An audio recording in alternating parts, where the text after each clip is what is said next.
यह जो आपका कॉनकेव और जो कॉन्वेक्स जो आपका मिरर हुआ, तो ये जो स्फेरिकल मिरर हुआ वो एक स्फीयर का एक पार्ट है।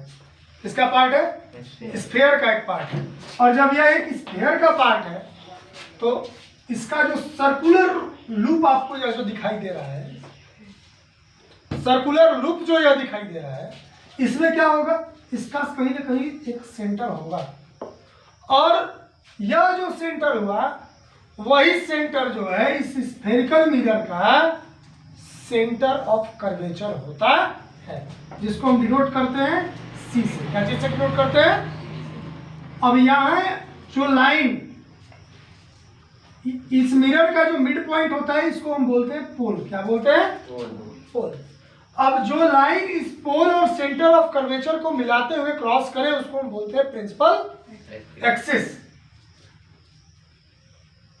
ये है आपका प्रिंसिपल एक्सिस। और जो मिड पॉइंट हुआ पोल और सेंटर ऑफ कर्वेचर का, इसको हम बोलते हैं प्रिंसिपल फोकस। क्या बोलते हैं? इसको हम डिनोट करते हैं एफ से। इसके साथ साथ यह जो पार्ट हुआ मिरर का, मान लेते हैं इसको डिनोट कर देते हैं एम एन। क्या डिनोट किए? यह जो एम एन हुआ इसको हम बोलते हैं एपर्चर ऑफ। ठीक है, यहां तक आप लोगों को दिक्कत नहीं होना चाहिए। यह हुआ आपका principal axis, principal focus, centre of curvature, pole, M N जो है आपका एपर्चर ऑफ मिरर। कोई दिक्कत? इसके साथ साथ जो रेडियस ऑफ कर्वेचर हुआ वो लेंथ हुआ यहाँ पी से सी तक का। कोई दिक्कत? कोई दिक्कत नहीं होना चाहिए किसी को यहाँ तक। फोकल लेंथ जो हुआ the length between P and F, this is called the focal length. कोई दिक्कत? अब इसके बाद थोड़ा सा हम लोग कॉन्वेक्स में भी देख लेते हैं। ठीक है, एक्चुअली देखना इसमें थोड़ा अपोजिट साइड में होता है। सेंटर इधर होगा क्योंकि सर्कुलर लूप इधर बन रहा है। इसके साथ साथ जो आपका फोकस होगा इधर होगा।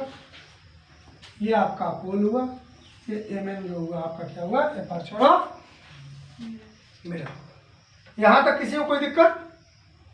इसके साथ साथ अभी हम आपको बताएंगे rules to obtain image in spherical mirror. Rules, किस रूल को हम फॉलो करके इसमें हम इमेज ऑब्टेन कर सकते हैं। तो पहला रूल है कोई भी रे ऑफ लाइट अगर पैरेलल आएगा तो पैरेलल आने के बाद, टकराने के बाद रिफ्लेक्ट होकर के फोकस से क्रॉस करेगा। कोई दिक्कत? पहला ये हो गया। दूसरा जो है वह क्या कहता है कि अगर सेंटर ऑफ कर्वेचर से अगर आएगा तो आने के बाद उसी रास्ते वापस चला जाएगा। कोई दिक्कत? अब देखिए जो तीसरा रूल है हमारा, देखिएगा आप लोग इसको इसके बारे में जानते हैं क्या? Angle of incidence is equal to angle of reflection. तो यही तीन रूल को हम फॉलो करके इमेज को बनाएंगे। पहला चीज angle of incidence is equal to angle of reflection.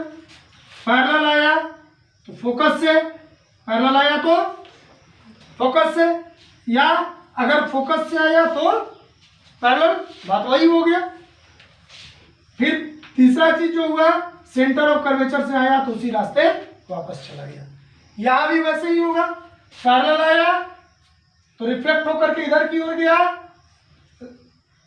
Reflect होकर के इधर की ओर गया, लेकिन इमेजिनरी यहां फोकस से दिखा देंगे, that is crossed from focus. कोई दिक्कत? दूसरा, अगर यहां आया तो angle of incidence is equal to angle of reflection. फिर एक और अगर ऐसे आया सी से तो क्या होगा, जिधर से आएगा उधर को ही वापस, इधर इमेजिनरी। कोई दिक्कत? तो यही तीन रूल को हम फॉलो करते हुए पूरा रे डायग्राम को अगले क्लास में स्टडी करेंगे।